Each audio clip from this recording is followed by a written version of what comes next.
Olá pessoal, tudo bem com vocês? E hoje, né? Hoje não, né? Já tô continuando.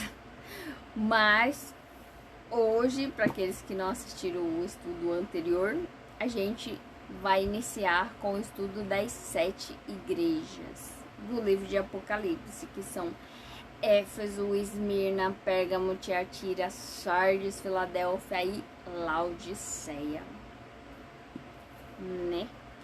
Ai, meu né não sai da cabeça. E João recebeu ordem de escrever suas visões num livro e enviar às 7 igrejas, né? Que a gente viu no estudo anterior, no capítulo 1, verso 11 e 19. Os capítulos 2 e 3 do livro de Apocalipse registram as cartas que foram enviadas. Havia mais de 7 igrejas na Ásia, como por exemplo Colossos, que era Colossenses 1, verso 2, e Mileto, Atos, o verso 20, capítulo 20, verso 15. Mas Deus, em sua onisciência, escolheu essas 7, pois suas características e estado espiritual nos dias de João representariam 7 períodos pelos quais seu povo passaria desde a primeira até a segunda vinda de Cristo. Então a gente vê que não existia só 7 igrejas, né? Porque a gente vê assim no livro de Apocalipse, nossa, só tinha 7 igrejas, né? Para falar sobre elas. Mas não, existiam muito mais igrejas, mas as que tinham as características semelhantes ao que a gente iria viver eram essas 7. E agora a gente vai aprender um pouquinho mais sobre elas. Então, Apocalipse 2, o verso do 1 até o 7, o que o texto diz sobre a igreja de Éfeso. Jesus, ele reconhece, né, o trabalho, a perseverança, mas ele diz que abandonou o primeiro amor, né? Aí ele pede que as pessoas se arrependam, que possam comer da árvore da vida. Então, ele fala assim, eu conheço, né, vocês, conheço a sua perseverança, né, vocês perseveraram até aqui, mas vocês esqueceram o primeiro amor, né? Então, deixaram de praticar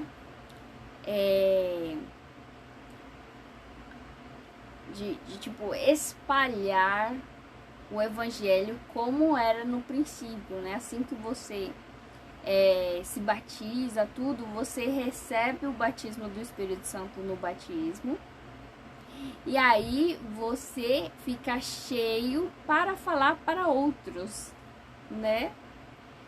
Quando você recebe o batismo do Espírito Santo, mas você não compartilha com os outros aquilo que você recebeu, você vai acabar perdendo, né? Porque o batismo do Espírito Santo é todos os dias. Então, aquele dia do batismo foi só para você ter uma motivação maior para pregar, né? Para ir à missão. E a missão é o quê? Pregar a segunda vinda de Jesus, né? No caso da igreja que eu frequento, também é levar ao mundo as 3 mensagens angélicas, que são as 3 mensagens de advertência ao mundo, que é o quê? Temer a Deus e dar-lhe glória, pois é chegada a hora do seu juízo, né? E adorar aquele que fez o quê? O céu, a terra, o mar, as fontes das águas e tudo que nele há. Então, tá chamando a atenção do povo a adorar, a prestar adoração a somente Deus, o Criador, que criou todas as coisas, né? Que faz uma referência, né, a Êxodo 20, né? Que fala que Deus, ele criou o céu, o mar e as fontes das águas. Também nessa advertência do Apocalipse 14, versos 6 e 7, tá falando sobre isso, né? Chamando a gente para adorar o verdadeiro Deus que criou todas as coisas, né? E adorar no dia que ele escolheu, que é o verdadeiro sábado, que está no Êxodo 20, o verso 8 até o 11. E tem também a segunda e tem a terceira mensagem, né? Caiu a grande Babilônia, que deu a beber do vinho da ira do cálice da sua ira, né? Então fala que essa igreja, né? Porque mulher representa a igreja, a gente vai falar mais sobre isso. Então essa igreja deu falsas doutrinas para as pessoas e elas se embriagaram, né? Então elas estão meias confusas com tudo, né, que tem relação com Deus, porque foi dado a eles um falso vinho, né, uma falsa doutrina, que deixaram eles embriagados. E tem também a última advertência, que é o que a gente está levando hoje, né, ao mundo inteiro, que é: se alguém adorar a besta e a sua imagem receber na sua testa ou na sua mão, no caso receber a marca da besta, né, receber na testa ou na mão, também este beberá do vinho do cálice de Deus, que se deitou não misturado no cálice da sua ira, né, que no caso é as 7 pragas de Deus sem nenhuma misericórdia. Hoje a gente sente algumas gotas do cálice da ira de Deus que está transbordando. Todas essas calamidades que acontecem no mundo, como inundações, terremotos, tsunami, tufão, twister, sei lá, fogo, vulcão em erupção, todas essas coisas acontecendo ao mesmo tempo, gotículas, né, do cálice da ira de Deus que está caindo sobre a terra. Só que ainda tem misericórdia. Quando a misericórdia de Deus cair, no caso, quando as 7 pragas cair, vai ser sem nenhum tipo de misericórdia. E aí o negócio vai ficar feio. E aí fala que aqueles que... agora eu esqueci a última parte. Que fala que vai queimar... esqueci a última parte. No caso a penúltima, né? Porque vai até o verso 12. Capítulo 14, verso 12, né? Fala: aqui está a perseverança dos santos, aqueles que guardam os mandamentos de Deus e é fiel a Jesus. Né? Então a característica da igreja de Deus nos últimos tempos, né, dias, tem essas características. Eles guardam os mandamentos de Deus e são fiéis a Jesus, seja a sua palavra ou que ele já profetizou, né, e deixou escrito. Então a gente precisa guardar os mandamentos de Deus para salvo? Não. A gente guarda porque a gente já foi salvo. Porque quem é escravo não tem direito de guardar nada, né? Não tem direito de escolher. A pessoa só faz porque mandou. Então, nós que estamos livres, né? Guardamos porque estamos livres. Né? E como um sinal de obediência, porque Jesus guardou os 10 mandamentos de Deus e ele era Deus. No caso, ele é Deus. E ele guardou o que ele mesmo mandou, né? Para você ver o poder da palavra de Deus. É tão poderosa que até o próprio Deus, quando encarnou aqui na terra, ele mesmo guardou os 10 mandamentos. E a sua mãe, né, Maria, guardou também os 10 mandamentos. Tanto que quando Jesus morre, ela vai, descansa com as outras mulheres, né? E aí, nas primeiras horas, né, no caso hoje seria domingo, mas seria o primeiro dia da semana. Elas vão correndo lá de madrugada já para ungir o corpo, cuidar, né, do corpo de Jesus. E Jesus já ressuscitou, né? Então, a gente vê... Aí o celular fica caindo. E aí... saí de novo do assunto, né, gente?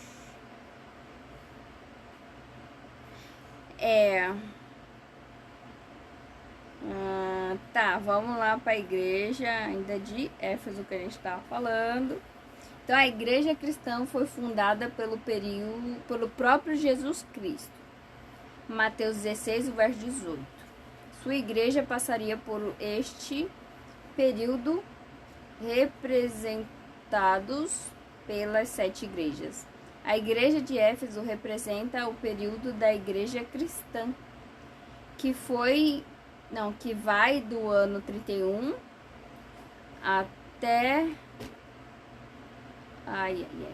até a morte de Cristo, até 100 depois de Cristo. Data aproximada da morte de João, né? João morreu mais ou menos nesse ano 100. Mais ou menos, né? A gente não tem certeza qual foi o ano que João morreu. Últimos dos apóstolos a falecer, foi uma época de pureza doutrinária e grandes avanços evangélicos. Contudo, a profecia já falava de um abandono do primeiro amor e da necessidade de arrependimento. Então, até nisso, né, Deus já tinha deixado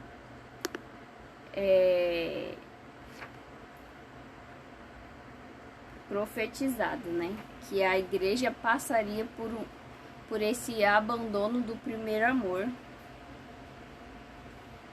Que quando o último apóstolo ele morre, né, que é João, que tava muito velhinho, bichinho, aí a igreja fica nas mãos dos discípulos, né, porque o último apóstolo de Jesus havia morrido. Então,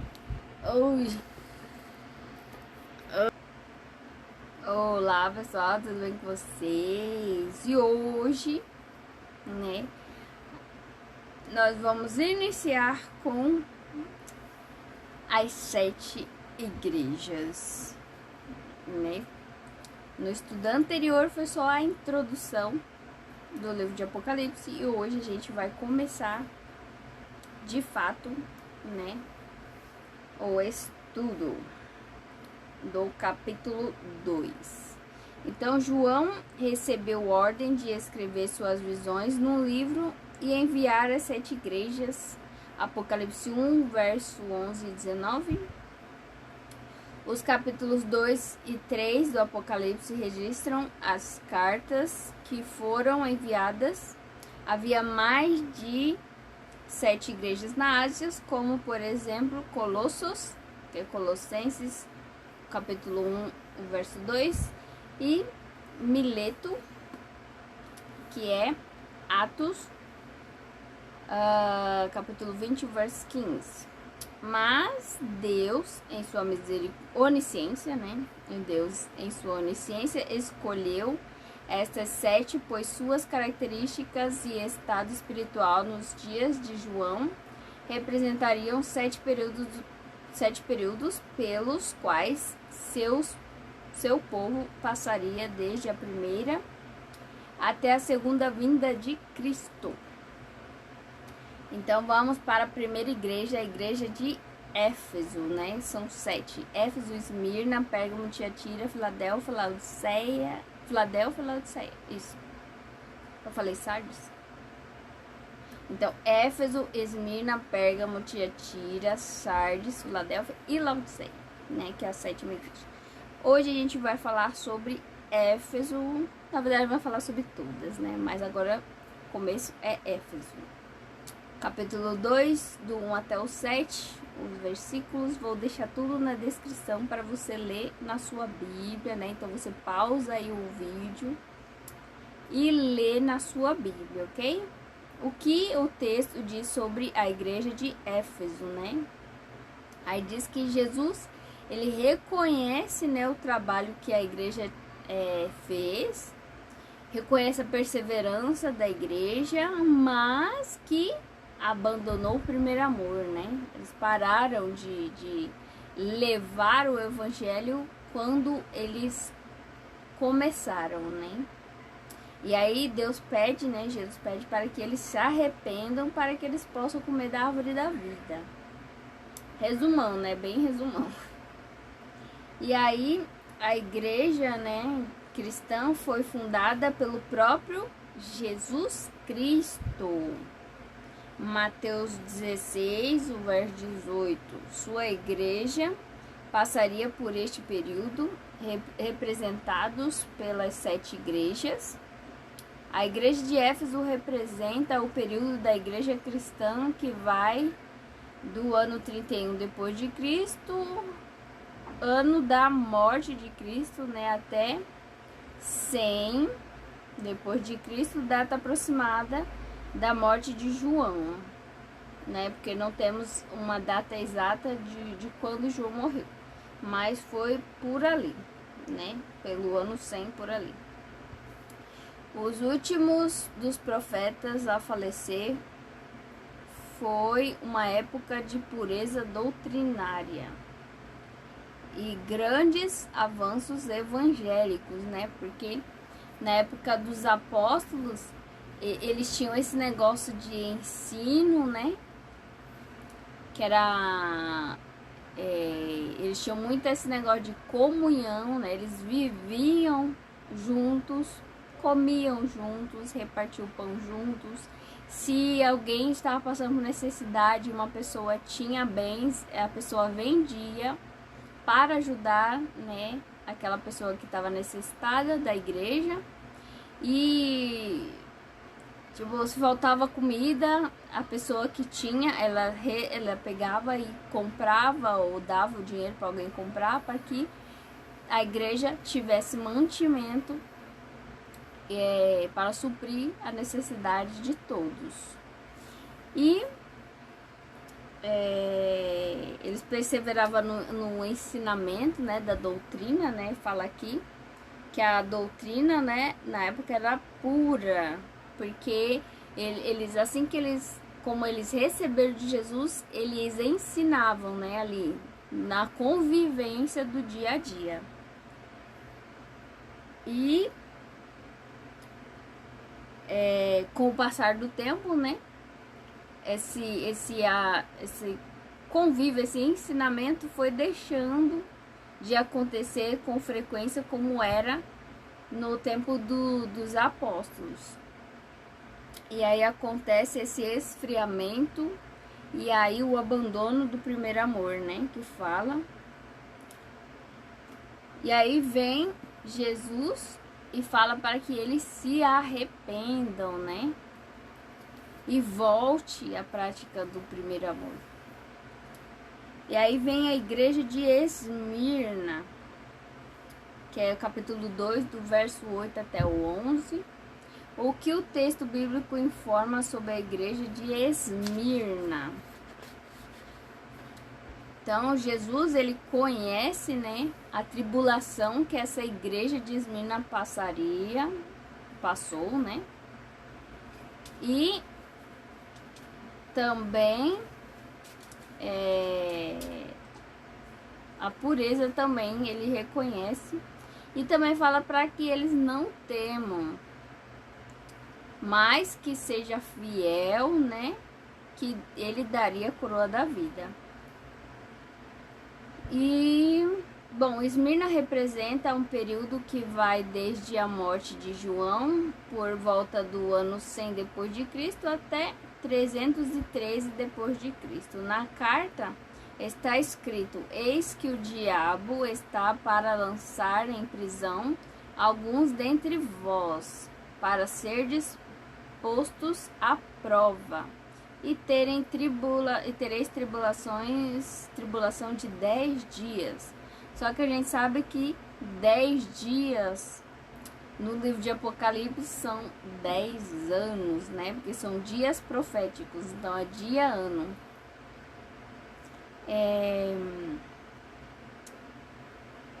Dia ano, tá? Deixa eu ver aqui. Então, Apocalipse 2, o verso 10, né? Conforme o princípio de ano de interpretação profética, esses 10 dias se aplicam ao período de 303 depois de Cristo, quando fortes perseguições foram movidas contra os cristãos pelo imperador romano Diocleciano, até 313 depois de Cristo. Então, 10 anos de perseguição. Quando Constantino, agora imperador, ensina o edito de tolerância de Milão, dando liberdade de culto aos cristãos e restituindo os bens antes confiscados. Então, aqui a gente vê que no futuro, né, com o decreto, né, que tá aí para ser lançado, né, o decreto dominical, eles vão fazer praticamente isso daqui, né, que Constantino fez. Eles vão deixar um período ali de, tipo, de boa, né, as pessoas fazendo, adorando do jeito que sempre adorou, mas, né, a gente vê que depois o negócio fica feio. Porque acontece uma perseguição terrível depois, né? Que se junta a igreja com o Estado, acontece perseguição contra o povo de Deus. Isso é assim desde o começo do livro da Bíblia. Então, desde Gênesis, no caso, esse negócio de perseguição com o povo de Deus sempre aconteceu. E Pérgamo.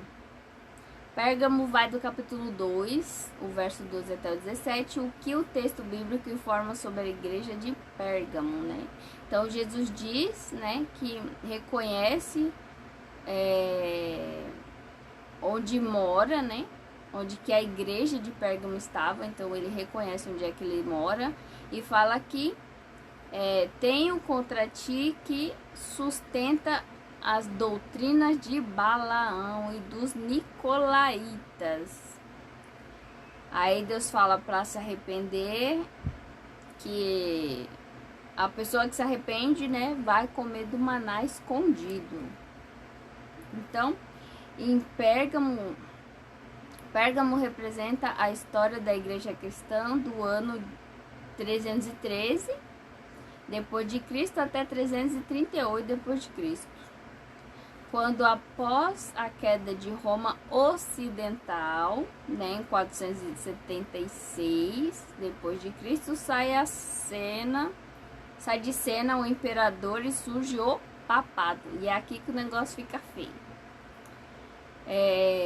A transigência entre o paganismo e o cristianismo neste período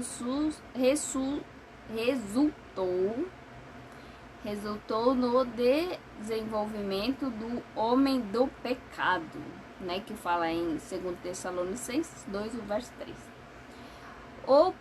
Opondo-se a Deus e exaltando-se sobre ele.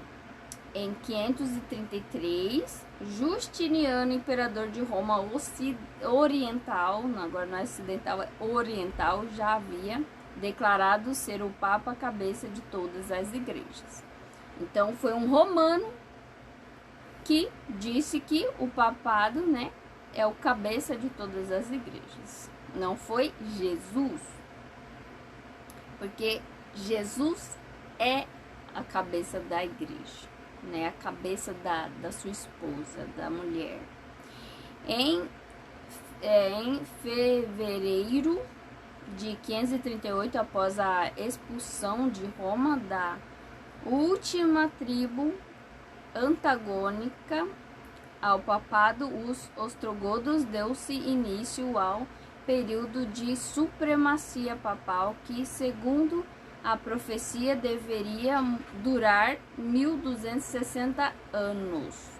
Então, nesse período de 1260 anos foi o período pior da história do povo de Deus, porque o papado perseguiu e matou milhares de pessoas, né? Tipo, centenas e centenas de pessoas ali mortas por falar que era seguidor de Jesus, que era cristão, porque não aceitava a tradição romana, né? Que foi nesse período que a igreja apostatou de Cristo, né? Apostatou da verdade e começou a aceitar tudo que vinha de Roma, né? Então virou uma igreja adúltera. Capítulo 2, o verso 18 até o 29, a igreja de Tiatira. O que o texto informa sobre a igreja de Tiatira? Jesus conhece tuas obras, né? Então, Jesus, ele fala que ele conhece as obras da igreja de Tiatira, o amor, a fé, o serviço, né, que a igreja fazia, e a perseverança. Mas, né, tenho contra ti que tolera Jezabel, que a gente vai ver lá na história de Elias, que Jezabel era, né, um cão chupando manga, em outras palavras. A bicha era ruim, né, e matou muitos profetas de Deus. E era o que? Idólatra. Então, estava se referindo a isso, a idolatria, né? Que tolera, né, a idolatria de Jezabel dentro da igreja. Que é a adoração a imagens de esculturas. Aí Deus fala para quê? Para se arrepender, para que receba a estrela da manhã, que é o próprio Jesus Cristo. E aí na igreja de Tiatira, né, representa o mais longo período da igreja, que vai de 538 depois de Cristo, com o início da supremacia papal, até 1517 depois de Cristo. Fica no meio das 7 igrejas, né? A quarta igreja é a igreja de Tiatira, então fica no meio, no livro de Apocalipse, sendo por isso uma figura apropriada da Idade Média. Então aqui é o período escuro da igreja, né, da história da igreja, é o período de Tiatira, né, que o papado pinta e borda, né, nos servos de Deus, né, que matou, perseguiu, estraçalhou com o povo de Deus, né? O significado do nome Tiatira significa sacrifício de contrição. E aqui, né, se você conhece um pouco de números, né, o significado dos números, o número 4, né, representa um período de sofrimento para todos. Então, nesse período aqui, o sofrimento era para todos aqueles que eram cristãos, né? O povo de Deus. Todos aqueles que eram povo de Deus passariam por um tempo de sofrimento. E realmente, ela é a quarta igreja e ela é a que passa mais sofrimento de todas, a igreja de Tiatira, né? Que quando a supremacia papal toma de conta, né, o papado, ele persegue, mata e estraçalha o povo de Deus, literalmente. Então, representa adequadamente o período da história da igreja em que a fé simples foi mudada por meio da apostasia, ou sacrificada sendo substituída por obras, né? Que aqui é onde começa a escuridão, porque o povo que tinha uma grande luz, né, foi tomado da luz deles, porque houve aquela perseguição, então eles retiraram o conhecimento da Bíblia deles, né? Então eles tinham aqueles, não era uma Bíblia igual a gente tem, mas era aqueles pergaminhos, né, que eles tinham para lembrar do Antigo Testamento, e também as cartas, né, que os apóstolos escreviam. Eles também liam essas cartas, porque as cartas eram lidas nas igrejas. Então eles tinham também isso. Só que aí quando acontece esse período da Idade Escura aqui, que é a Idade Média, o papado ele começa a perseguir, a matar, a queimar as Bíblias, e a coisa ficou feia, né? Se você quiser e tiver um estômago bom, né, e uma mente não tão sensível, você pode dar uma pesquisada aí no Google e você pode encontrar todas as imagens de jornais até da época que relatavam o que o papado fez com o povo cristão, né, da época. Enciclopédia também tem.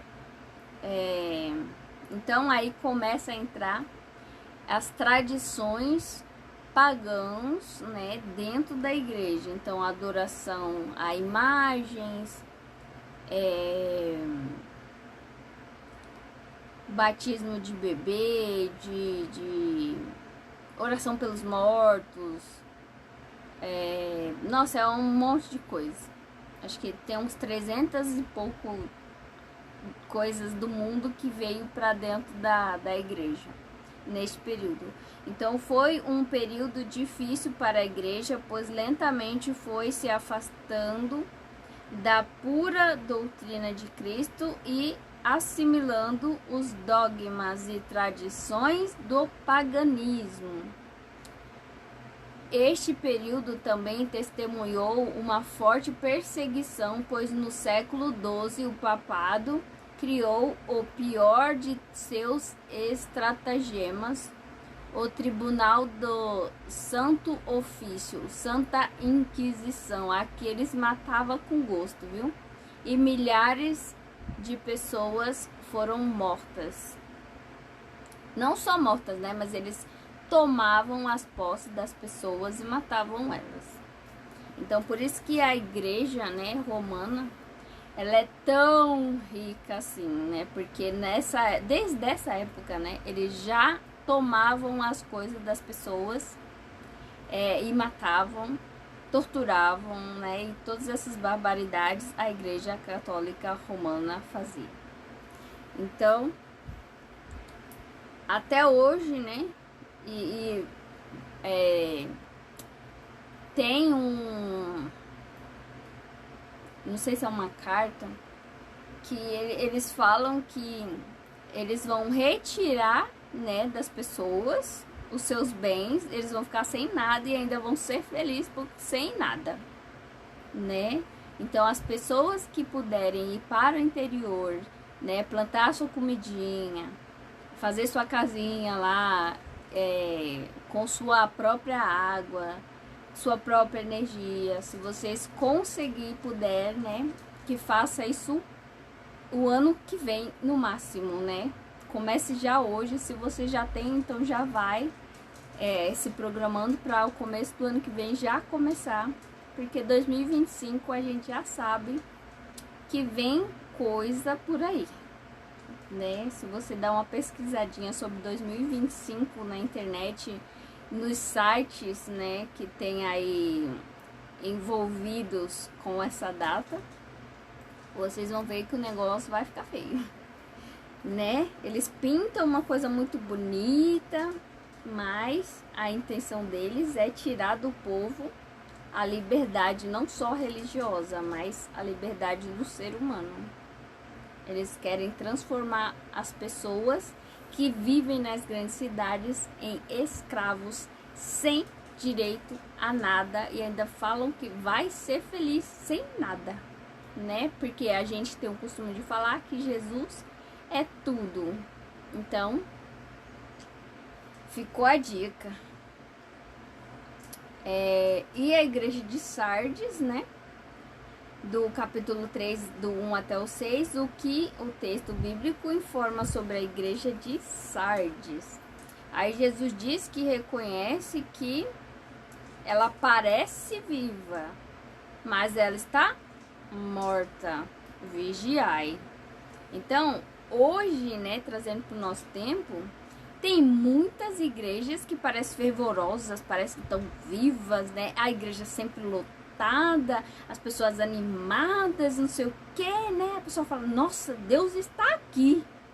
E aí, a gente vem aqui e Deus fala, o quê? Parece viva, mas está morta. Então, tem cheiro de morto. E, até saindo um pouquinho de assunto, né? Eu vi um testemunho de um ex-satanista, né? Ele disse que as pessoas que não têm Jesus, né? Elas têm cheiro de morte, né? Aquele cheiro de podre, de rato podre, sei lá. Tem cheiro de morte. E as pessoas que têm Jesus, elas têm cheiro de pessoas vivas, né? Cheiro bom. Então, o inimigo, quando é uma pessoa, né, fala o nome dele, um dos empregados deles, né, os demônios, eles vão até aquela pessoa que chamou o nome deles e eles cheiram essa pessoa para ver, né, se tem ou não, né, o cheiro e também eles falaram que tem não sei se é um selo, eles têm tipo uma escrita, né, que os anjos veem, a gente não vê, mas tem uma escrita, né, na pessoa. Mas, né, é pra gente ficar esperto. Então, nem sempre o que a gente vê é o que parece, né? É isso que eu quero trazer pra vocês. Então, não é porque uma igreja está cheia, lotada, abarrotada de gente, que essa igreja tá viva, né? Porque todo dia tem aleluia lá e um show e todo mundo lá sorrindo, divertindo, pulando, dançando, que tem Deus ali. Deus aqui ele tá falando que parece viva, mas tá morta. Então tem muitas igrejas que parece viva, né? Que é fervorosa, a gente vê, nossa, né? Essa igreja é poderosa, mas muitas vezes essa igreja tá morta, mas parece viva. Então a gente precisa o quê? Deus está falando aqui, vigiai. Lembra que tens recebido, ouvido e guardado.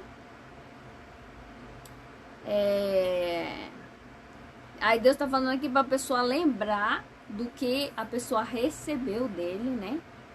O que ouviu dele e guarda o que ele disse, né? E arrepende-te, né? Arrepende, para que seu nome não seja apagado do livro da vida. Então, tem como o nome da pessoa ser apagado do livro da vida. Então, fica esperto. Por que muitas pessoas não querem ensinar o livro de Apocalipse? Por causa disso. Porque quando a pessoa lê, a pessoa tem a verdade. Então, toda a mentira que foi contada para essa pessoa é desvendado no livro de Apocalipse, no caso é revelado, né? No livro de Apocalipse a pessoa tem toda a verdade ali na cara dela e pode confrontar aquela pessoa que está ensinando ou falando ou fazendo coisa errada, né? E usando o nome de Deus em vão.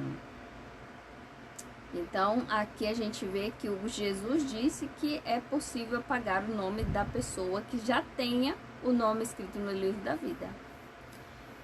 E os longos séculos de trevas morais e espirituais do período de Tiatira, que vai do ano 538 até 1517, deveriam dar lugar a um grande movimento de reforma. E isso aconteceu com a chegada do período simbolizado por Sardes de 1517 a 1798. Homens como Lutero, né, Martinho Lutero aqui, Knox, Calvino, Zwinglio, nome difícil, e outros, né, trouxeram o povo de volta à palavra, a Bíblia. Então, nesse tempo da igreja de Sardes, foi começado a reforma, né? Então, Deus inspirou homens para estudarem a Bíblia. No caso, levou eles, né, a Bíblia. No caso de Martinho Lutero, ele achou lá a Bíblia com correntes, né, e cadeado. A Bíblia estava presa. E aí, não sei, eu não lembro da história direito, mas ele conseguiu abrir a Bíblia e ler. E aí, quando ele leu e viu um monte de verdade ali, aí ele escreveu uma tese de 95, né? 95 teses. E aí foi um choque, né, para todo mundo e foi um alívio, né? Foi uma libertação para o povo daquela época. Assim como os outros também, né, levantaram outras verdades da Bíblia. Então, o marco deste retorno pode ser datado em 31 de outubro de 1517, quando Martinho Lutero afixou à porta do castelo de Wittenberg as 95 teses contra as vendas de indulgências, né? Então, quem é católico sabe o que é indulgência, né? Era pagar para ser perdoado de alguma coisa que você pecou. Se eu tiver errada, pode deixar aí na descrição, tá?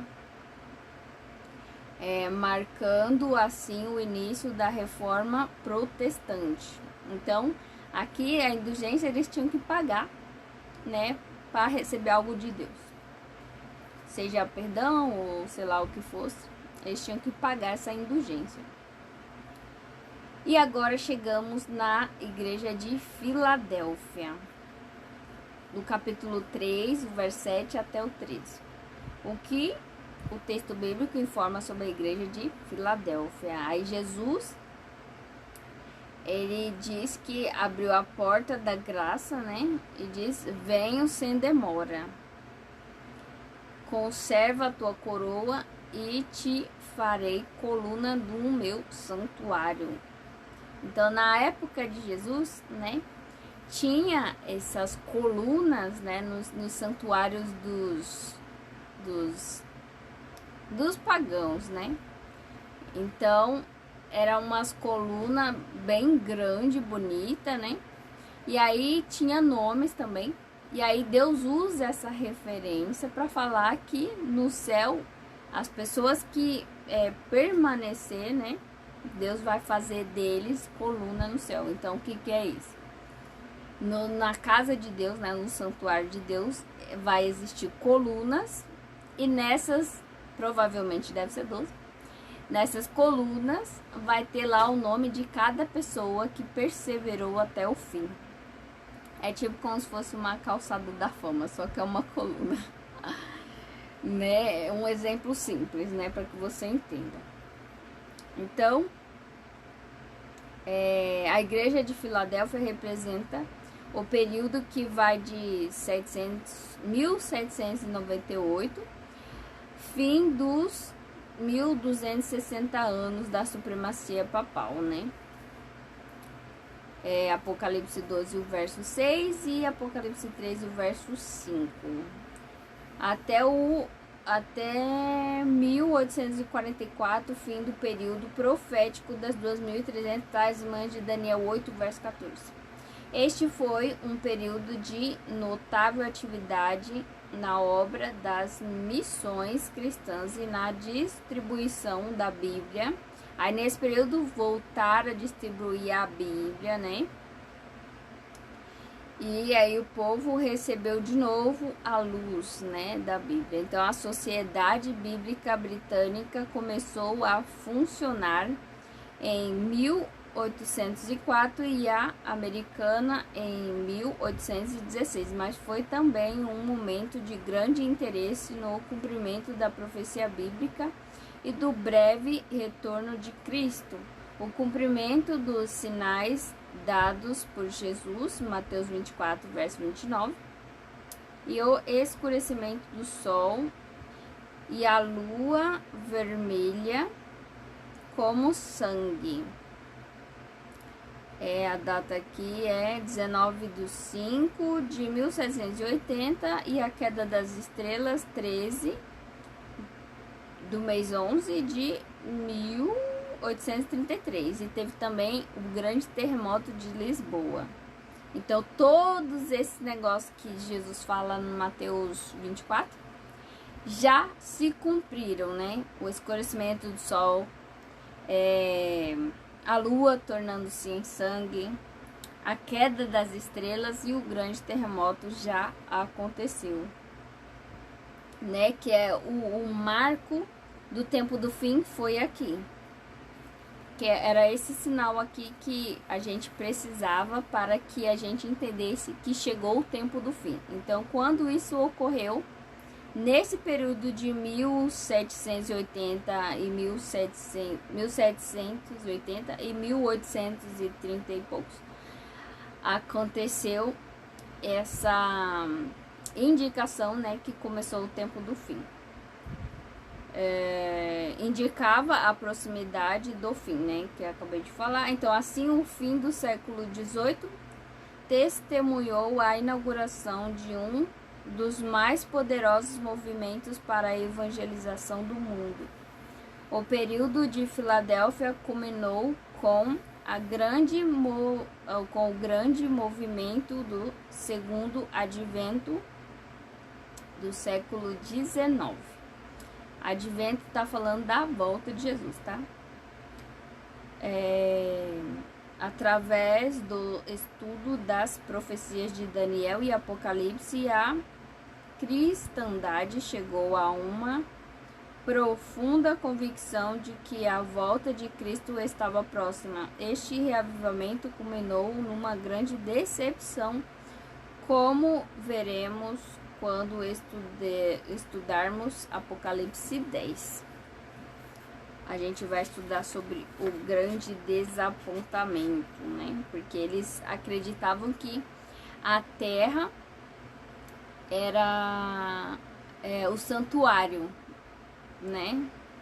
Só que a terra não é o santuário, né? Não é o santo nem o santíssimo. A terra é o pátio, onde Jesus, ele sai do santíssimo, passa pelo santo e vem para a terra, que é o pátio, para ser batizado, né?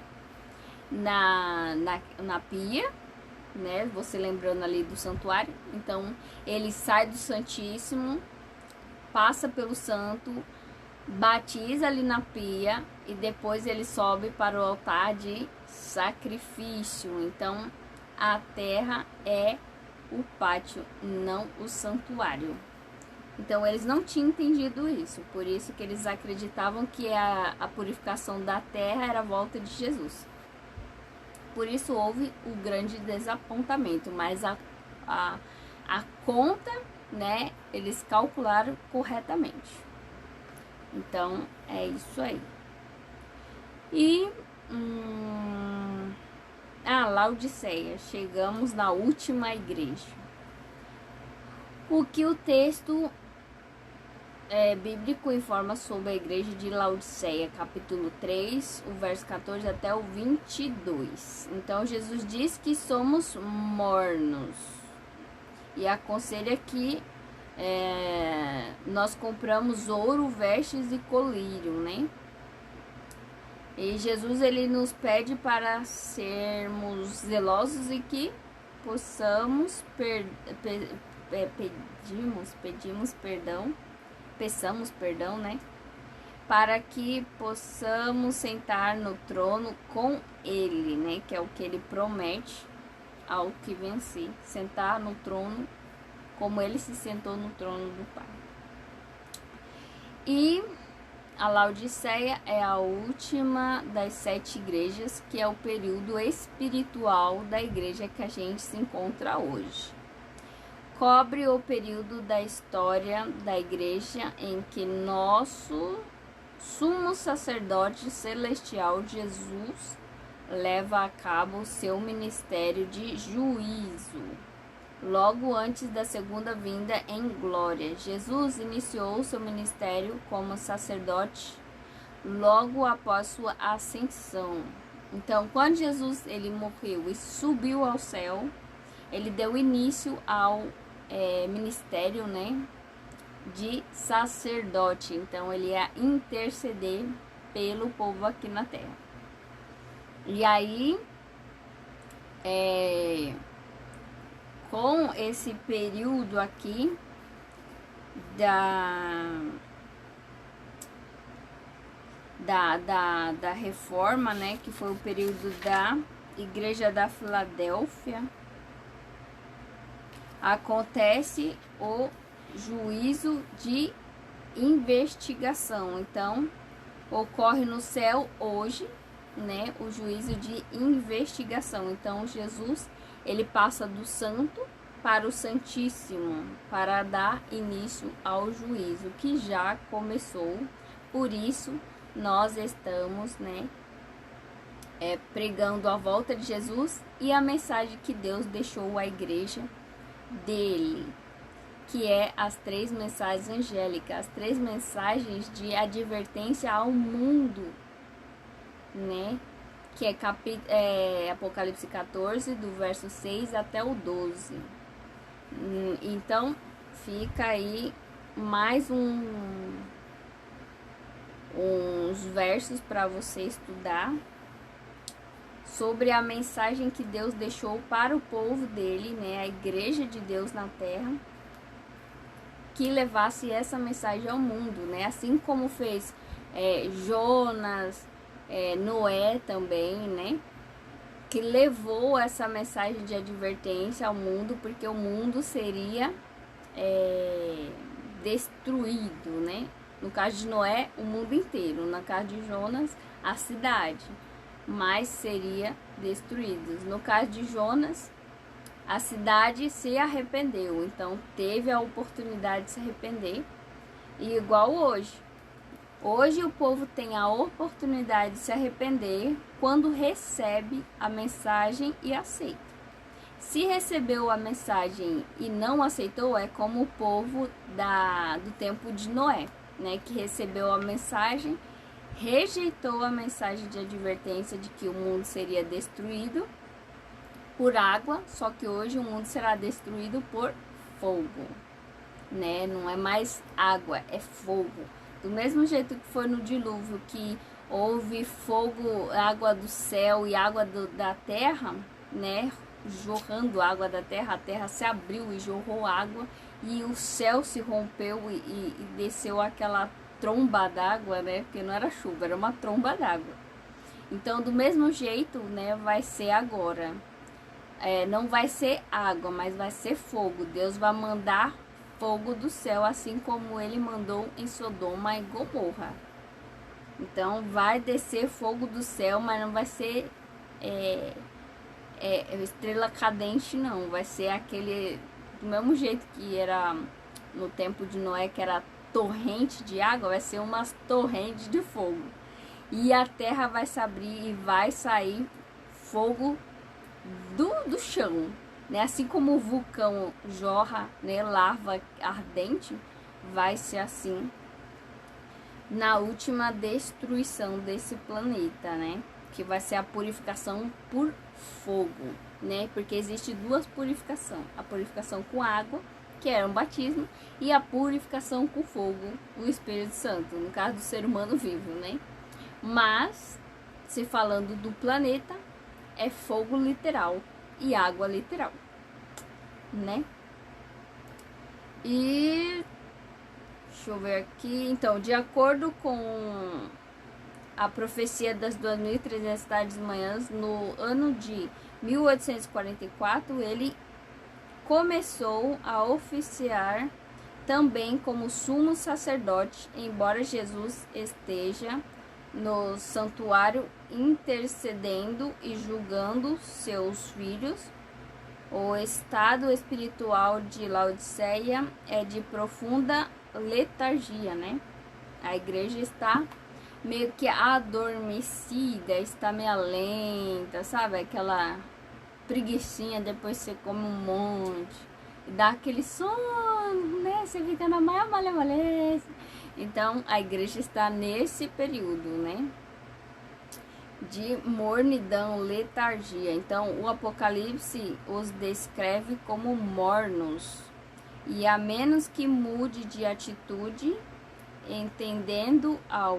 atendendo ao conselho da testemunha fiel e verdadeira, Apocalipse 3, verso 18, serão rejeitados, ou seja, vomitados. Apocalipse 3, verso 16. Então, a conclusão é: chegamos então ao fim de nossa jornada de 7 períodos proféticos, né? Vale a pena relembrar as promessas feitas às 7 igrejas e como, através delas, a graça de Deus restaurará tudo o que a humanidade perdeu. O livro de Gênesis fala da entrada do pecado no mundo e das perdas que este acarretou. As promessas das 7 igrejas falam da graça de Deus e de como todas as coisas nos serão devolvidas. Então, vamos lá. Em Gênesis, né, o pecado, vou falar o que o pecado tirou da gente. Então, o pecado privou-nos da árvore da vida. E em Apocalipse, a graça nos devolveu o quê? Devolveu-nos a árvore da vida.